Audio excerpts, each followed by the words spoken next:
In, in thinking about international affairs, it's useful to keep in mind several principles of considerable generality and import. The first is the Maxim of Thucydides. The strong do as they wish, and the weak suffer as they must. It has an important corollary.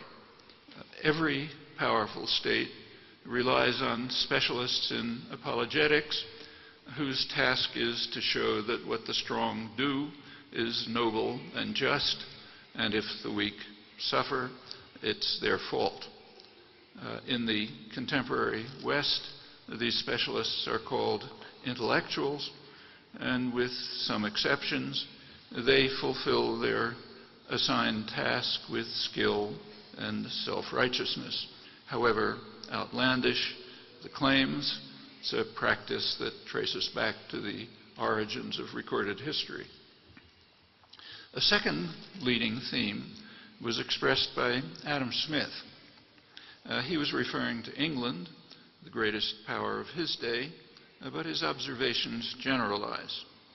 Smith observed that the principal architects of policy in England are the merchants and manufacturers, and they make sure that their own interests are well served by policy, no matter how grievous the effect on others, including the people of England, but most severely those who suffer under what he called the savage injustice of the Europeans elsewhere. Smith figures who departed from the normal practice of depicting England as an angelic power, unique in world history, which was selflessly dedicating itself to the welfare of the barbarians. One telling illustration is John Stuart Mill, one of the most decent and intelligent of Western intellectuals.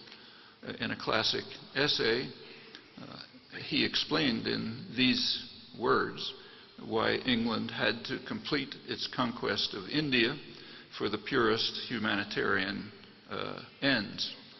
He was writing right at the time of England's worst atrocities in India, when the true ends of the further conquest were to enable England to gain a monopoly of opium and to establish the most extraordinary narco-trafficking enterprise in world history, in order to force China, with gunboats and poison, to accept British manufactures, which China didn't want.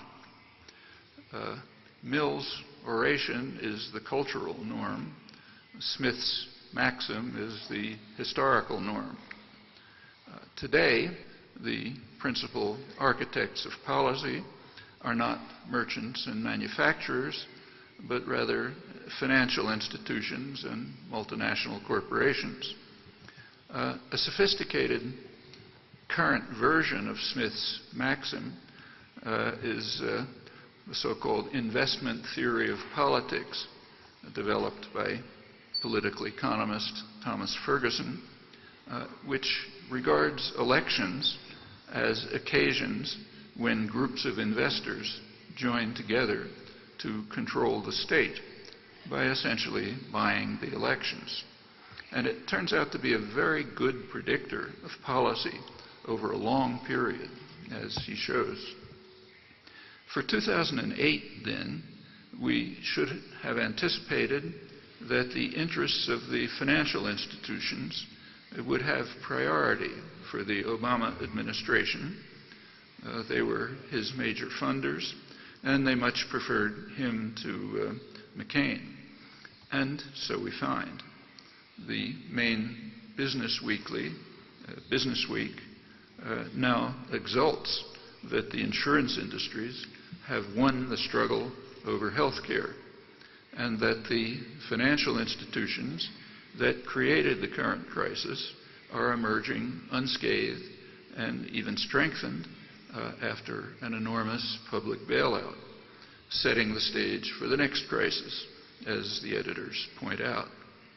And as they go on to discuss, other corporations have learned valuable lessons from these triumphs and are now organizing major campaigns to undermine any effort to enact even mild measures on energy and conservation. They do this in full knowledge that success will deny their grandchildren any hope for a decent survival. It's not, of course, that they are bad or ignorant people. Rather, these decisions are institutional imperatives. Those who choose not to follow the rules are excluded, sometimes in quite remarkable ways. Elections in the United States are extravaganzas that are largely run by the huge public relations industry, which developed a century ago in the freest countries in the world, England and the United States, where popular struggles had gained enough freedom so that the public could not easily be controlled by force. The architects of policy therefore recognized that it would be necessary to control attitudes and opinions. Control of elections is one element of the task. The United States is not what's called a guided democracy like Iran, where candidates have to be approved by the ruling clerics. In free societies like the United States, it's concentrations of private capital that approve candidates, and among those who pass through the filter, outcomes are almost always determined by campaign spending. Political managers are well aware that on issues the public often disagrees sharply with the architects of policy. Accordingly, electoral campaigns avoid issues in favor of slogans, oratorical flourishes, personalities, and gossip. Every year, the advertising industry gives an award for the best marketing campaign of the year. In 2008, it was won by Obama, who beat out Apple computers. Executives were euphoric. They exulted openly that this was their greatest success since they began marketing candidates as they do toothpaste and lifestyle drugs. It's a technique that took off during the neoliberal period, beginning with Ronald Reagan. In an economics course, one learns that markets are based on informed consumers making rational choices. But anyone who has looked at a television ad knows that business devotes huge resources to creating uninformed consumers who make irrational choices. And the same devices that are used to undermine markets are adapted to undermining democracy, creating an uninformed electorate that will make irrational choices among a narrow set of options that are compatible with the interests of the two political parties, which are best regarded as competing factions of the single business party. And in both the business and political worlds, the architects of policy have regularly been hostile to markets and democracy, except for temporary advantage.